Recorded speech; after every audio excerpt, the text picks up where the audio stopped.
안녕하세요. 사연 읽어주는 남녀입니다. 오늘의 사연 시작하겠습니다. 안녕하세요. 저는 서울 올림픽이 있던 1988년에 태어났습니다.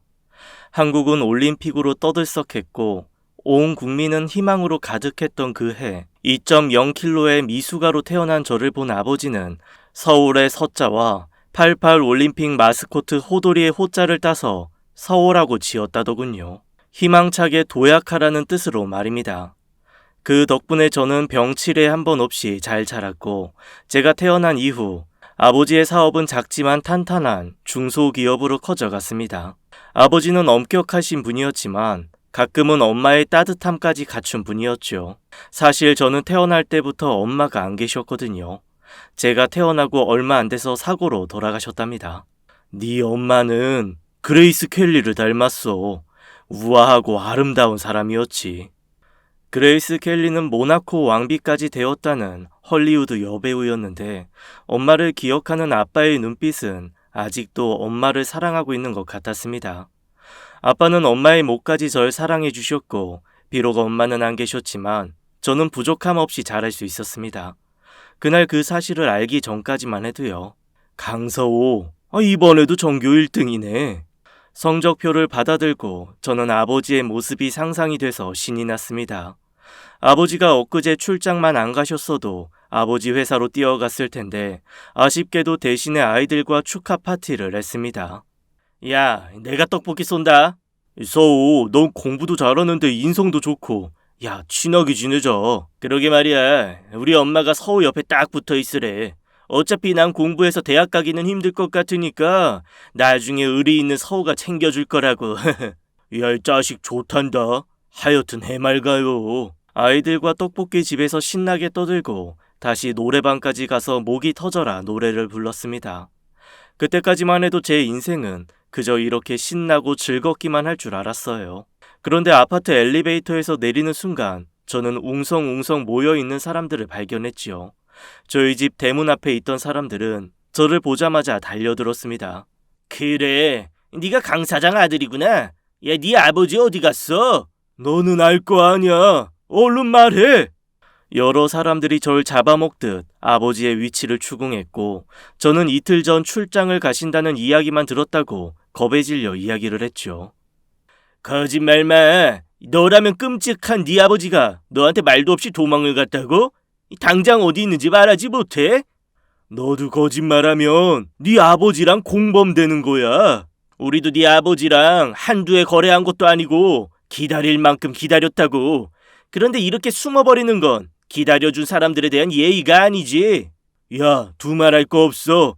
네 아버지 올 때까지 한 발자국도 안 움직일 테니까. 겨우 고등학교 1학년인 저에게 막말을 하는 사람들은 아버지의 거래처 사람들과 사채업자였습니다. 이야기를 들어보니 아버지 회사가 부도가 나면서 밀린 원자재 값과 빌려 쓴 돈을 받지 못했다네요. 아버지는 연락이 되지 않고 결국 집까지 찾아왔답니다. 딱 한 달이면 수출한 거 대금 받을 수 있다고 그러더니 네 아버지 사기꾼이야. 그 소리에 전 참지 못했습니다. 아닌데요? 저희 아버지 그런 분 아니에요. 또 지 애비라고 편드네. 우리한테 줄 돈이 얼만 줄 알아? 급하다고 빨리 자재 공급해달라고 그렇게 애원을 하길래 내가 얼마를 해줬는데 이런다고 우리가 못 잡을 줄 알아? 설마 하나밖에 없는 아들인데 연락은 하겠지. 그렇게 아버지에게 돈을 받지 못한 거래처 사장들은 막무가내로 저를 앞세워 집으로 들어왔고 저의 일거수일투족을 감시하며 집에서 함께 지냈죠. 평화롭던 저의 일상이 무너지는 순간이었습니다. 저는 처음 겪어보는 그 일로 충격을 받았고 돈을 받기 위해 혈안이 되어 있는 그 사람들과 한 공간에 있는 것조차 숨이 막힐 것 같았죠. 저는 그 사람들을 피해 다락방에 들어가 있었습니다. 학교도 가지 못한 채 두려움에 떨며 지낸 며칠. 아버지가 집으로 찾아온 것은 며칠 후였습니다. 괜찮니? 아빠가 금방 해결할 거야. 넌 신경 쓰지 말고 공부해. 사람들 앞에 나타난 아빠는 돈을 구해보려다 잘 안 되었다면서 기다려달라고 했고 은행에서 집을 경매로 내놓았다면서 팔리는 대로 빚을 갚게 했다는 약속을 하셨죠. 결국 차용증까지 받은 사람들은 집에서 나갔습니다. 아빠, 괜찮아? 사업하다 보면 이런 일 저런 일 다 있는 거야. 힘들겠지만 잠시 고몬에 가 있거라.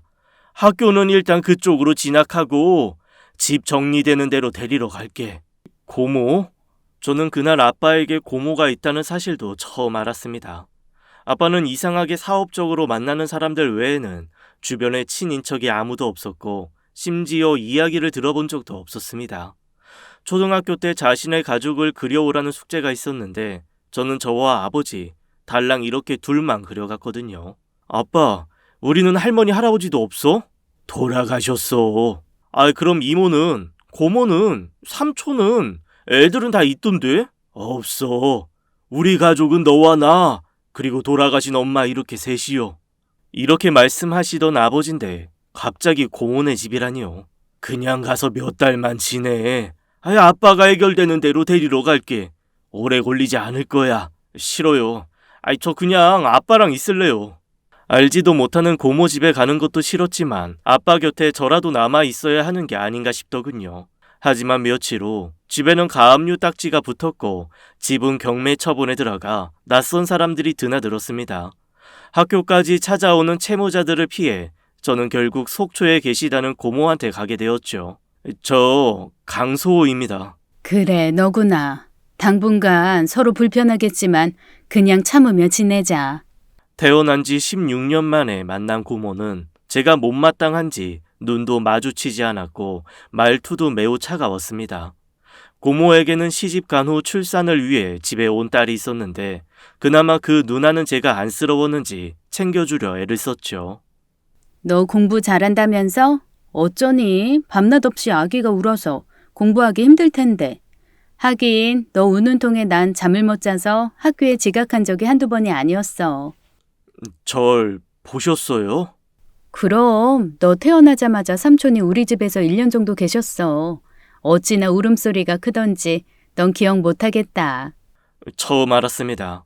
제가 태어나서 이곳에 살았다는 것도 그리고 아버지 고향이 속초인 것도 왠지 저의 아기 때를 기억하고 있는 사람이 있다는 게 힘이 되더군요. 네 엄마도 여기서 만났잖아. 저희 엄마를 보셨어요? 엄마? 난 본 적은 없고 이야기만 들었어. 우리 엄마는 몇 번 봤다고 하던데. 니네 아빠 고향이 속초인 건 알지? 아니요. 그런 말씀 없으셨는데 그때일까요? 쓸데없는 소리 하지 말고 미역국이나 먹어. 아유, 지겨워. 그놈의 미역국 그만 먹으면 안 돼? 고모가 나타나시는 바람에 궁금했던 엄마 이야기는 더 물어볼 수 없었습니다. 아기는 정말 작더군요. 한마디도 안 되는 손가락을 보니 신기했습니다. 저도 저렇게 작았던 시절이 있었겠죠. 엄마가 좀 쌀쌀 맞아도 이해해. 워낙 속은 따뜻한 사람인데 그냥 삼촌 때문에 속상해서 그래. 예, 상관없어요. 근데 아빠 말로는 엄마가 아주 예쁜 분이라고. 네 아빠가 한눈에 반했으니까. 네 엄마가 발레하는 거 보고 홀딱 반했다고 나도 들은 이야기지만. 고모의 눈치를 보며 몰래 이야기를 해주는 사촌 누나 덕분에 엄마가 발레를 했던 사람이라는 것도 알게 되었죠. 전 엄마의 사진조차 본 적이 없었습니다. 불이 나서 사진이 모두 불탔다고만 했거든요. 엄마와 아빠가 속초에서 만났고 발레를 하던 엄마를 보고 한눈에 반했다는 아빠의 이야기를 들으니 신기했습니다. 아무래도 아빠가 안정이 되고 서울로 돌아갈 때까지 시간이 좀 걸릴 것 같아 저는 속초에 있는 고등학교로 전학을 하기로 했습니다. 속초는 서울 같지 않아서인지 집집마다 친인척처럼 서로를 잘 알고 있었습니다. 전학을 간 학교에서는 제가 서울서 왔다는 것 때문인지 친구들과 쉽게 친해질 수 없었어요. 야, 네 아버지가 돈 빌리고 안 갚아서 도망치다 서울서 쫓겨났다면서? 뭐? 누가 그딴 소리를 해? 야, 우리 아버지도 물렸어. 네 아버지 고향 사람들한테 한두 명 사기친 거 아니라고. 반 아이들은 이미 나의 존재에 대해서 잘 알고 있었고 그 때문에 저는 졸지에 사기꾼의 아들이 되었죠. 신경 쓰지 마. 괜히 서울 사람 견제하는 거야. 너 공부 잘한다면서? 네가 공부 1등 먹어봐. 다들 태도가 달라질걸? 그나마 반장이었던 유정이 덕분에 조금은 힘을 낼 수 있었습니다. 그래, 내가 니들한테 이 강서우가 어떤 사람인지 보여주마. 결심을 하고 공부를 하고 있을 즈음입니다. 밤새 잠을 자지 않는 아기로 저는 도저히 공부할 수가 없어서 다락방에서 문을 닫고 공부를 했지요. 그렇게 새벽까지 공부를 하고 잠을 자기 위해 다락방 문을 열려는 순간 뭔가 소리가 들리더군요. 제가 다락방에 있다는 걸 모르는 고모와 사촌 누나의 대화였습니다. 내가 왜 상준이 핏줄도 아닌 애를 먹이고 입히고 이래야 하는지 모르겠다. 엄마는 또 이런다. 삼촌이 키우면 삼촌 자식이지. 애 착하더구만. 처음에 데리고 왔을 때 나라도 시설에 갖다 줘야 하는 건데 내가 미쳤지. 불쌍한 마음에 거뒀다가 어이구 상준이 인생 어쩌면 좋니. 저는 그 순간 무슨 소린가 제 귀를 의심했습니다. 내가 아빠 자식이 아니라니요. 출생의 비밀이 나에게도 있다니. 그건 막장 드라마에서나 볼 수 있는 흔한 에피소드 아닌가요? 도저히 믿을 수 없는 이야기였습니다. 무엇보다 친아버지가 아니라고 하기엔 아버지가 절 너무 사랑하셨으니까요. 현실감이 떨어졌습니다. 무슨 말인지 도통 이해도 안 가고요. 나는 볼 때마다 그 기집의 얼굴이 생각나서 아주 소름이 끼친다. 지 엄마랑 어쩜 그렇게 닮았는지. 그럼 자식이 엄마 닮지 누구 닮아? 그리고 불쌍하게 죽은 사람 그만 미워해. 엄마도 자식 키우는 사람이. 불쌍하긴 뭐가 불쌍해. 상준이 인생을 이렇게 망쳐놓고 하여튼 재수가 없으려니. 이게 다 무슨 소리일까요? 제가 아버지의 친아들도 아니고 심지어 엄마는 고모가 소름 끼칠 정도로 싫어하는 사람이라니. 분명 아빠의 말이 달랐는데 말이죠. 네 엄마는 우아하고 아름다운 사람이야. 모나코 왕비와 닮은 엄마라고 해서 전 몰래 구한 그 여배우의 사진을 수첩에 넣고 다녔습니다. 그런데 아버지의 인생을 망치다니요. 그런 제 아버지는 누구라는 말인지 너무 혼란스러웠습니다. 당장 뛰어나가 묻고 싶었지만 그럴 용기가 없었죠. 그리고 절대 믿을 수 없었습니다. 아버지는 어느 부모보다 절 사랑하셨다는 것을 전 너무나 잘 알거든요. 그런데 그 아버지가 설마요. 그러나 고모와 사촌 누나의 이야기는 제 머릿속에서 떠나질 않았고 저는 혼란스러웠습니다. 그날 이후 저는 변했습니다. 강서우, 성적이 너무 떨어졌는데 너 서울서는 1, 2등 했다면서. 성적이 떨어지는 건 진짜 순식간이었습니다. 제 방황은 그렇게 시작되었어요. 서울 내기 별거 아닌데 1등 했다는 거 사기 아니야? 아버지나 아들이나 거짓말하고 사기치는 건 뭐 유전인가? 그 순간 제 주먹이 나갔습니다.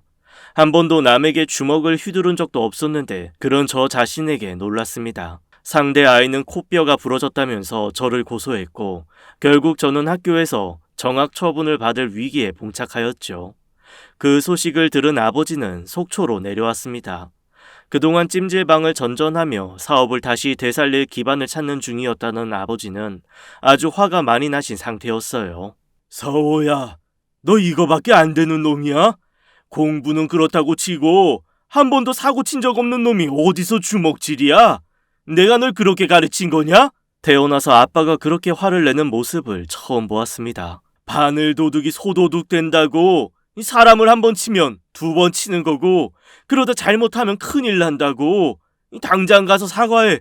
그때 작지만 고모의 중얼거리는 소리를 저는 확실히 들었습니다. 이래서 피는 못 속이는 거야.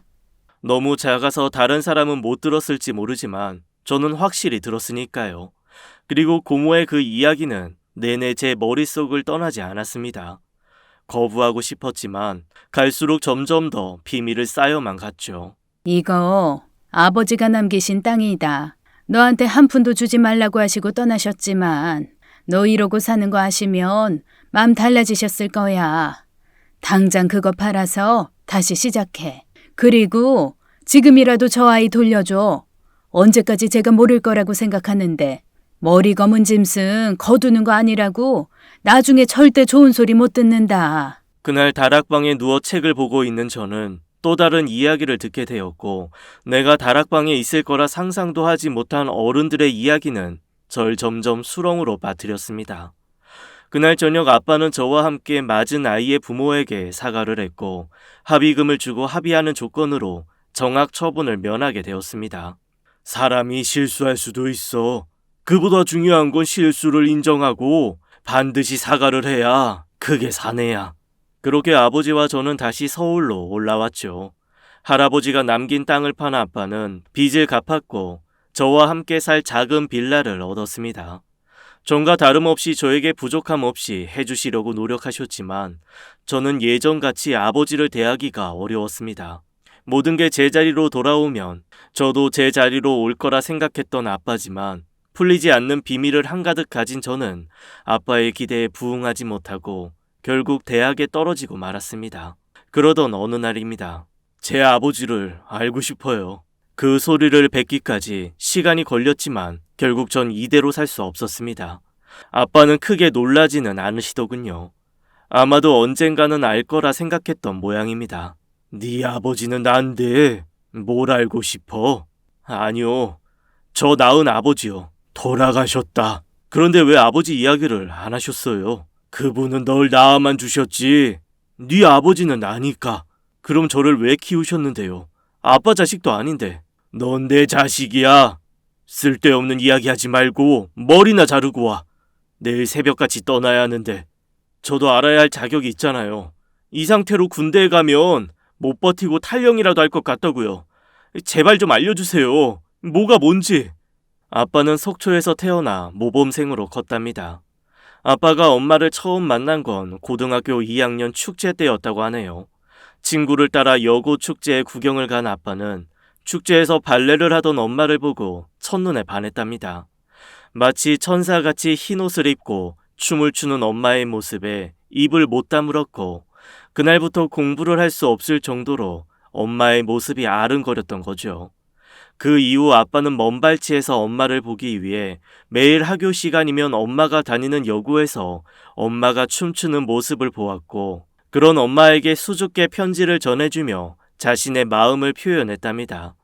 하지만 엄마는 그런 아빠에게 차갑게 이야기했죠.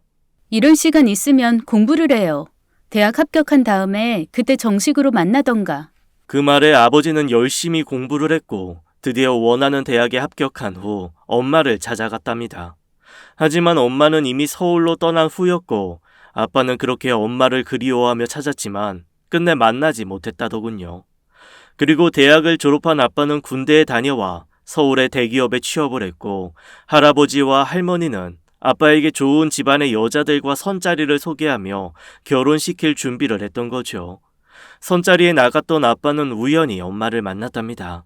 하지만 엄마는 이미 다른 남자와 결혼을 하고 임신을 한 상태였어요. 아빠는 그리워하던 엄마를 만났지만 잠시 인사만 나눈 채 그렇게 헤어졌다고 하네요. 그 이후 아빠는 엄마를 잊기 위해 일에만 전념을 했답니다. 몸이 약했던 엄마는 8개월 만에 조산을 했고 저는 결국 인큐베이터 속에서 생활을 하게 되었답니다. 할머니 병원에 갔다가 엄마를 만난 아빠는 제가 미숙아로 태어난 것이 자신의 탓인 양 자책하는 엄마를 보았답니다. 아기가 곧 태어나요. 곧 태어나겠다며 뛸 듯이 기뻐하던 엄마. 저를 보러 오던 엄마와 생부는 교통사고로 사망하고 말았죠. 그 소식을 들은 아빠가 저를 키우기로 결심을 했고 결국 그 일로 화병이 난 할머니는 쓰러지셔서 돌아가시고 할아버지는 그런 아빠를 내치신 듯 죽을 때까지 안 보셨다고 하더군요. 엄마를 정말 좋아했어. 비록 엄마는 다른 남자와 결혼을 해서 다른 남자의 아이를 낳았지만 널 보는 순간 내가 꼭 내 자식으로 만들고 싶었다.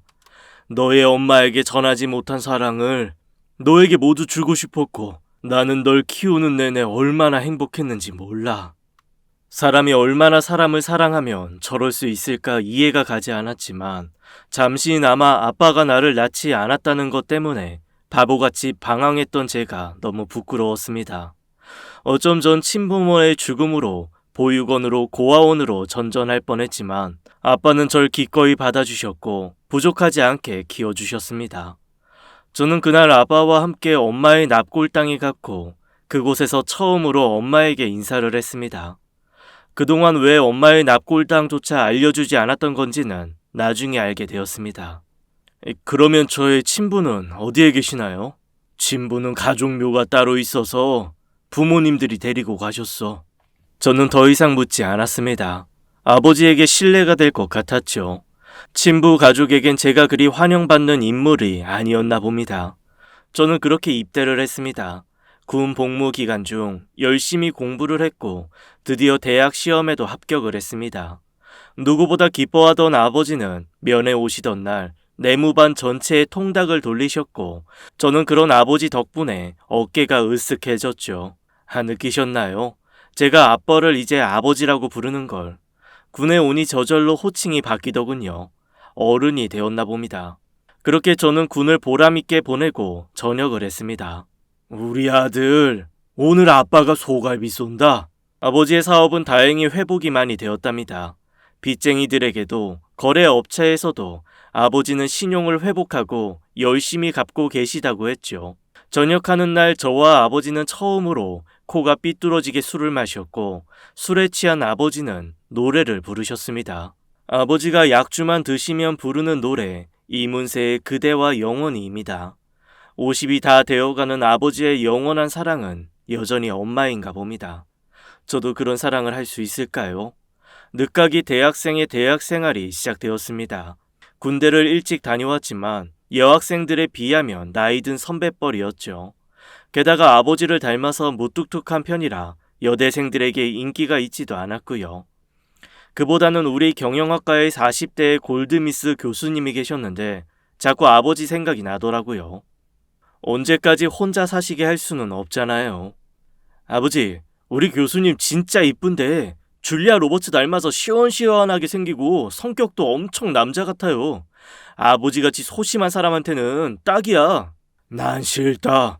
그렇게 입 큰 사람 무서워. 여자는 역시 그레이스 켈리지. 또 죽은 그레이스 켈리 찾는다.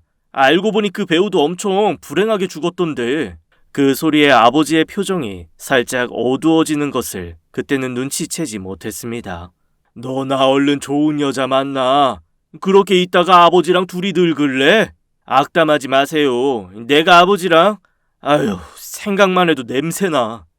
뭐? 매일 샤워하고 이도 하루 3번씩 닦는데 뭐가 냄새나 이놈아. 괜히 찔리셨나 보네. 아직까지 사나이 냄새 난다고요. 나이가 들어가면서 아버지는 저에게 친구 같은 존재였고 그런 아버지와 함께 있는 것이 행복했습니다. 그렇게 우리의 과거도 묻혀가는 그 어느 날이었던가요? 너무 행복한 부자간을 신이 시험이라도 하려는 것인지 아님 질투라도 하는 것인지 저에게 회복할 수 없는 사건이 벌어졌습니다. 엄마 기일인 거 알지? 예, 저 오늘 오전 수업만 있어요. 그래, 내가 학교 앞으로 갈게. 엄마한테 갔다가 오면서 점심 먹자. 아버지가 맛집 알아뒀어. 예, 이따 봐요. 저는 화창한 봄날 오전 전공 수업을 듣고 있었습니다. 첫 강의가 끝날 무렵인가요? 강서우, 누가 오셨는데? 누가요? 조교가 저를 부르더군요. 저는 나갔습니다. 조교가 이야기하는 학생 식당 앞 벤치로 나가보니 웬 초라한 중년의 남자가 앉아있더군요. 저는 누군가 의아했죠. 제가 강서우인데요. 저 찾으신다고. 네가 서우냐? 그리고 아무 말도 못하는 그 남자의 눈이 벌겋게 충혈되어 있는 모습을 보았습니다. 누구신지. 그제야 정신을 가다듬으며 저에게 악수를 청하더군요. 저는 엉겁결에 손을 잡았고 그 남자는 손에 힘을 주어 잡고 놓지 않았습니다. 전 좀 당황했습니다. 그런데 누구신지. 내가 널 낳아준 아버지다. 예? 갑자기 이게 무슨 소린지. 지금 무슨 말씀하시는 건가요? 이름 잘못 아신 것 같은데요. 죽었다는 아버지가 갑자기 내 눈앞에 서 있다니요.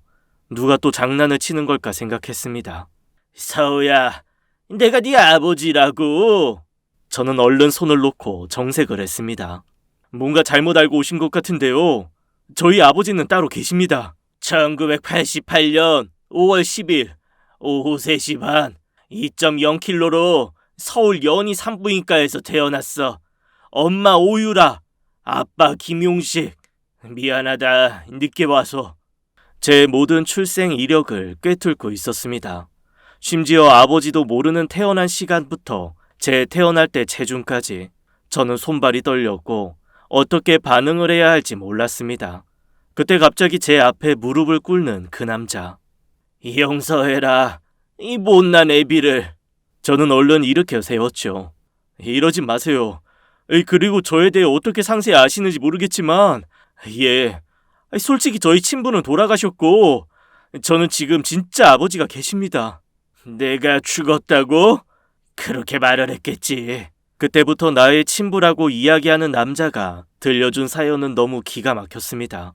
엄마와 고향에서부터 알고 있었던 이 남자는 엄마와 사랑을 했고 결혼을 약속한 사이였지만 엄마를 짝사랑하던 아버지의 스토커 같은 집착에 결혼 생활은 순탄하지 않았다고 합니다. 임신을 했음에도 불구하고 집으로 찾아오고 연락하는 것이 불쾌한 엄마는 결국 경찰에 신고까지 했고 그 이후 잠시 잠잠했던 아버지는 엄마의 출산이 다가오자 아기를 낳지 말라고 협박을 했답니다. 견디다 못해 엄마는 다시 한번 경찰에 스토커로 신고를 했고 어머니에게 접근 명령 조치가 내려졌답니다. 조산을 한 이유도 아버지가 찾아와 그렇게 된 것이고 아버지에게 쫓기던 엄마가 아파트 베란다에서 추락사를 한 것이라고 합니다. 지금 소설 쓰세요? 당장 경찰 부르기 전에 꺼지세요. 그놈이 계속 배를 눌러대니까 불안한 엄마가 아파트 베란다까지 피했고 거의 실성을 한 상태에서 아래로 피해야 한다는 엄마를 말리려고 실랑이를 하다가 그만 결국 현장에 있던 나는 니네 엄마를 죽였다는 누명을 쓰고 실형을 구형받고 10년 넘게 감옥에 있었지. 말도 안 되는 소리 그만하시고요. 제 아버지 그런 분 아닙니다. 내가 단호하게 소리를 지르니 자신의 머리카락을 뽑아서 저에게 주었습니다. 그렇게 의심스러우면 당장 가서 네가 유전자 검사라도 해봐라. 당당하게 유전자 검사를 요구하는 그 남자는 출소 후 저를 찾아 헤맸지만 찾을 수 없었고 아버지가 호적에 올려 키우고 있다는 사실을 알고 10년을 넘게 저를 찾았다고 하더군요. 그러다 엄마의 납골 땅을 찾는 아버지를 발견했답니다. 그리고 자신의 아들을 데리고 있다는 것을 알고 죽이고 싶었다고 합니다. 그놈 때문에 네 엄마도 잃고 내 인생도 잃었어. 내 자식까지 잃을 수는 없다. 네 아버지라고 하는 그놈은 정신병자 스토커야. 그러니 더 이상 널 거기에 둘 수 없어서 찾아왔어. 이미 호적상으로 그놈이 널 아들로 둔 이상 내가 널 데려올 방법은 없어. 이제 얼마 남지 않은 인생 내 아들과 함께 살고 싶어서. 눈물을 흘리던 그 남자는 제게 연락처를 주고 갔습니다. 저는 그날 오후 엄마의 기일에 맞춰 납골 땅에 가는 아버지의 차 안에서 한마디도 할 수가 없었습니다. 아버지는 변한 게 없었고 여전히 저한테 좋은 아버지인데 그 남자의 말대로라면 스토커 짓을 하며 남의 부부를 불행하게 만든 장봉린이더군요. 엄마가 교통사고로 돌아가셨다고 했죠? 근데 그건 왜? 아니요, 그냥 그때 친부라는 사람도 그래. 휴게실에 잠깐 들리자. 화장실도 가야 하고. 아버지가 왠지 말씀을 얼버무리다가 말을 돌리시더군요. 그렇게 그날 저는 아버지와 서먹하게 엄마를 만나러 갔죠. 엄마, 저 지금 너무 혼란스러운데 뭐라고 말 좀 해보세요. 누구 말이 맞는 건가요? 그렇게 속으로 외쳤지만 답은 돌아오지 않았습니다. 저는 고민 끝에 유전자 검사를 의뢰했고 그 결과가 나오는 날이었죠. 떨리는 마음으로 결과지를 받아보았고 저는 다시 피식 웃음이 나왔습니다. 99.999% 친자 관계 성립. 우리 아버지가 친부가 아닌 건 이미 알고 있었습니다. 그런데 왜 죽었다고 했을까요? 이 남자가 진짜 제 친부가 맞다고 했는데 하나도 감동적이지 않았습니다. 저한테 이런 혼란을 가지고 온 남자, 과연 그 남자 말대로 나의 아버지는 스토커의 거짓말쟁이일까요? 그날 저는 혼자 술을 잔뜩 마시고 취해서 정신을 못 차리며 길거리에 쓰러졌습니다. 그때 저를 발견한 과 학생이 겨우 집에까지 데려다 놓았다고 하네요. 다음날 깨질 듯이 아픈 머리를 잡고 일어났습니다. 밖에서 뭔가 소리가 들리더군요. 맞습니다. 어젯밤 고모가 오신다고 했으니 저 두런두런 조심스럽게 이야기하는 건 고모와 아버지의 대화입니다. 저는 습관처럼 새벽에 화장실을 갔다가 제 방이 아닌 다락방으로 들어왔지요. 어릴 적 빚쟁이들과 함께 있을 때 두려움에 피신해 있던 바로 그곳. 제가 힘들고 어려울 때마다 저의 피난처가 되는 곳. 아마 저도 모르게 이 피난처로 들어왔네요. 그러다 지 애비라도 찾으면 어쩌려고? 죽었다고 했어요. 어이구, 지 핏줄인데 핏줄 당기는 거 그거 못 막는다. 만날 일 없어요. 서우는 제 자식이고요. 자식은 무슨 자식? 그냥 내줘. 누님, 절대 이야기하시면 안 돼요. 우리 서우는 알면 안 돼요. 어이구, 답답해. 도대체 뭐 때문에 쉬쉬하고 너 혼자 속 태운다고 그게 비밀이 되겠어? 확실히 아버지는 나의 친부가 죽지 않았다는 것을 알고 있었습니다. 저한테 거짓말을 했습니다. 믿고 의지했던 아버지를 끝까지 믿을 거라는 제 다짐은 또다시 배신감이 되어 돌아왔습니다. 저는 그렇게 그날 다락방에서 눈물을 훔쳐야 했습니다. 며칠 후 연락이 왔습니다. 친부였죠. 그리고 만났습니다. 초라해진 얼굴을 보니 측은한 마음이 들었어요. 이제야 내 말을 믿을 수 있겠니? 상관없어요. 어차피 25년간 절 먹여주시고 키워주신 건 지금 제 아버지 한 분뿐이니까요. 그러니 다시 찾아오지 마세요. 그래. 내가 지금 와서 너한테 무슨 자격으로 아비 노릇해달라고 하겠어. 그냥 내 말을 믿게 되었다니. 됐다. 그날 이후 친부에게서 연락은 없었습니다. 하지만 저는 다시 예전같이 아버지를 대할 수가 없었죠. 전 매일매일 술과 씨름을 하면서 살았습니다. 그러던 어느 날입니다. 강서우 씨? 누구세요? 저 김용식이 애미 됩니다. 김용식? 친부의 이름입니다. 그렇다면 친부의 어머니, 할머니신 거죠. 꼭 할 이야기가 있어서 그런데 잠시 이 늙은이 좀 만나줄 수 있겠나? 처음엔 만날 이유 없다고 거절을 했지만 눈물로 호소하는 할머니의 마음이 흔들려 저는 만났습니다. 절 보자마자 부둥켜 안고 우는 할머니. 이렇게 잘 컸구나, 세상에. 저는 눈물이 나지 않았습니다. 뭐라고 이야기해야 할지도 모르겠더군요. 그때였습니다. 우리 아들 좀 살려줘요. 아니, 네 아버지 좀 살려다오. 그 친부라는 사람이 강경화 말기로 간이식을 받지 않으면 곧 죽는답니다. 그래서 그렇게 얼굴도 검고 초췌했나 봅니다. 그렇다고 지금 와서 저한테 뭘 어쩌라는 걸까요? 지금 와서 이렇게 하는 게 얼마나 염치 없는 일인 줄 알아요. 그래도 내가 지금 찾아올 곳이 여기밖에 없으니 미안해요. 제가 왜요? 보다시피 내가 해주고 싶어도 나이가 있어서 거절을 하고 꽃다운 청춘을 다 감옥에서 썼고 이제 나와 살만하니 강경화라니.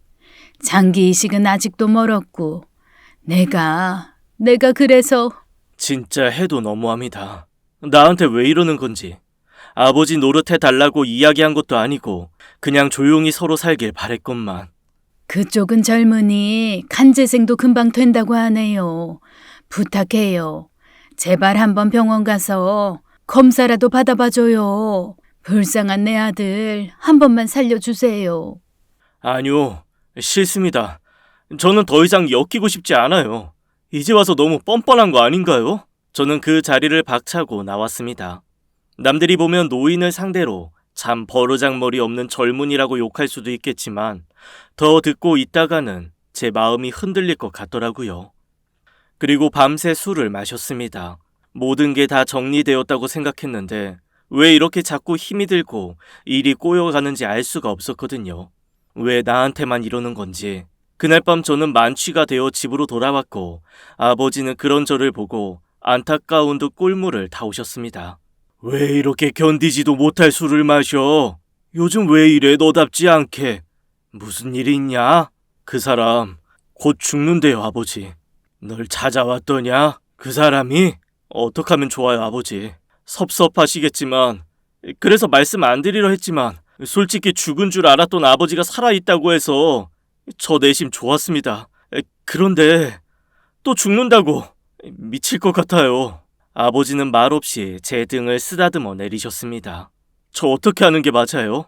이식을 하면 살 수 있다는데 모른 척 해야 하는 게 맞는지 미칠 것 같아요, 아버지. 그래도 제 아버지니까 하는 게 맞는 거죠. 저 그렇게 가르치신 거 맞잖아요. 아버지는 장기기증 서약도에서 신분증에 붙여놓으신 거 봤거든요. 저 아버지 자식이잖아요. 아무 상관없는 사람도 돕는데. 저는 그렇게 술에 취해 할 말 안 한 말 아버지께 이야기를 했고 아버지는 그런 저의 말을 그저 듣기만 했습니다. 새벽에 일어나 보니 아버지께서 콩나물국을 끓여놓고 출근을 하셨더군요. 며칠간 고민을 하던 저는 친부에게 연락을 하였습니다. 그러나 전화를 받지 않더군요. 그래서 할머니에게 전화를 했지만 역시 전화를 받지 않았습니다. 그 이후 다시 연락이 끊겼고 저는 정신을 차리고 졸업시험 논문 준비로 정신없는 시간을 보냈습니다. 야, 너 맞지? 서울놈. 누구?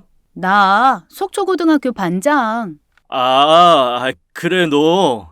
제가 속초에 잠시 있었을 때 그 씩씩하던 반장입니다. 너 이 학교 다녀? 그래, 학부는 다른 학교에서 하고 대학원 이리 왔지. 잘난 애들 얼마나 잘났나 보려고. 야, 반갑다. 그렇지 않아도 나 지금 논문 제출하고 오는 길인데 술 한잔 어때? 당근이지. 반갑게 만난 그 친구는 잠시지만 방황하던 시절 속초의 추억을 떠올리게 했습니다. 둘이는 오랜만에 회포를 풀면서 깔깔대고 웃었죠. 그러니까 우리 엄마 또 꼭 건강검진은 서울 큰 병원에서 받아야 한다고 해서 거기 끌려다니다 왔잖아. 내가 더 지쳐. 그랬구나. 별일 없으시고? 나보다 쌩쌩한 사람이야. 엄살이 심해서 그렇지. 참, 그러고 보니 아까 너희 아버지 본 것 같은데? 우리 아빠? 우리 아빠가 병원에? 저는 그때까지만 해도 몰랐습니다. 그런데 급한 전화가 왔더군요. 고모였습니다. 예, 고모. 오랜만이에요. 지금은 고모는 무슨 일인지 급하게 서울에 왔다며 당장 집으로 오라고 하더군요. 저는 그렇게 고모를 만나러 뛰어갔습니다. 그리고 충격적인 이야기를 들었죠. 네 아버지 빨리 찾아라. 지금 네 아버지가 간이식인가 뭔가 한다고 지금. 아이고, 내가 천불나서. 갑자기 그게 무슨... 아버지가 왜? 그러고 보니 아버지는 지난 한 달 내내 아침마다 산에 올라가시고 몸에 좋은 즙을 짜서 드셨습니다. 유난히 자신의 몸을 생각한다 했는데 내가 네 아버지 성품 모르겠니? 세상 착한 사람. 그래서 너도 데려다 친자식보다 더 귀하게 키운 건데 내가 진짜. 누구 간이식을... 전 생각도 못했습니다. 절대 있을 수 없는 일이라 상상할 수도 없었으니까요. 그 네 친부 말이야. 예? 그게 무슨... 내가 아주 미쳐. 줄 사람이 없어서 지 죽인다고 날뛰던 놈을 지가 예수님인 줄 알아. 고모는 그동안 참았던 이야기들을 본물 터지듯 부어냈습니다. 친부의 말은 모두 거짓이었죠. 우연히 마주친 장소에서 어머니는 아버지에게 도움을 청하셨습니다. 대학에서 발레를 전공하던 엄마는 속초에서 알던 친부를 우연히 만나 외롭고 힘든 생활에서 의지하며 결혼까지 했답니다. 그러나 의처증이 있는 친부는 상습적으로 어머니를 때렸고 심지어 임신을 한 후에도 병적으로 집착을 하며 폭력을 휘둘렀다고 합니다. 그 사실을 알게 된 아버지는 엄마를 구하기 위해 그날도 집 문을 두드렸고 경찰이 오기 직전 결국 엄마는 친부를 피해 베란다에서 투신 자살을 하게 된 겁니다.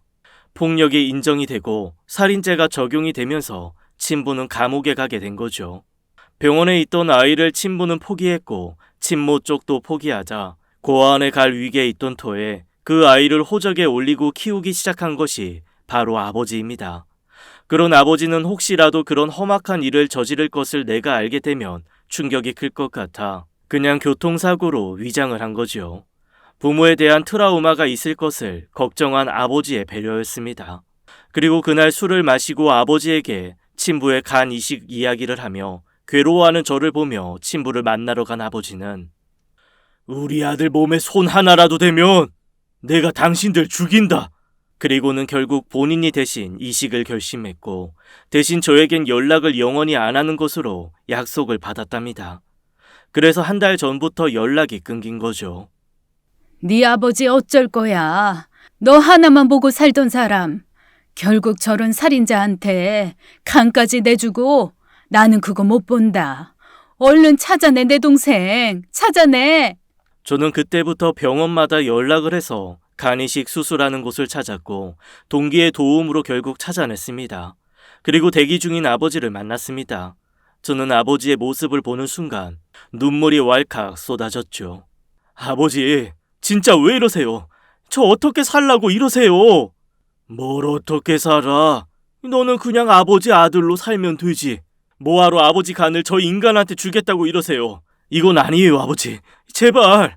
아버지가 저를 키워주신 것만으로도 저 인간은 아버지에게 평생 감사하며 살아야 합니다. 아니, 난 그렇게 생각하지 않아. 난 우리 아들 거저 얻었는데 아이까지 간 정도 주는 게 대수겠니? 저런 인간 살 가치도 없어요. 아버지 하지 마세요. 진짜 제발 하지 마세요. 아이고 내 아들, 우리 아들, 우리 멋진 아들 걱정 마라. 설마 내 간 가지고 살면서 나쁜 짓 하겠냐? 사람 만들어 보자. 저는 오열을 했고 아버지는 편안하게 웃어 보이셨습니다. 그동안 잠시지만 아버지를 믿지 못하고 오해했던 제가 부끄럽고 죄송했습니다. 결국 아버지의 의지를 꺾지 못한 저는 아버지의 두 손을 꼭 잡았습니다. 아버지, 제가 평생 잘할게요. 그렇게 수술 준비를 끝내고 수술실로 이동하려던 그때였습니다. 갑자기 병원이 분주해졌고 의사들이 다급하게 뛰어다니기 시작하더군요. 친부의 간 수치가 갑자기 올라가면서 황달과 복수가 차오르기 시작했다는 겁니다. 그리고 그날 상태가 악화된 친부는 결국 사망하고 말았습니다. 저는 그 순간 심장이 내려앉는 기분이 들었죠. 분명 아버지가 수술을 하지 않게 되어 기쁘긴 한데 내 앞에 나타난 지 얼마 되지 않아 친부가 저렇게 가버리니 황망했습니다. 이래서 핏줄이라고 하는 걸까요? 죄도 믿고 사람도 믿지만 절 이 세상에 태어나게 한 장본인이니까요. 그날 저는 아버지를 모시고 퇴원을 했습니다. 미안하다 아들아. 그래도 꼭 살리고 싶었는데. 아버지가 왜 미안해요?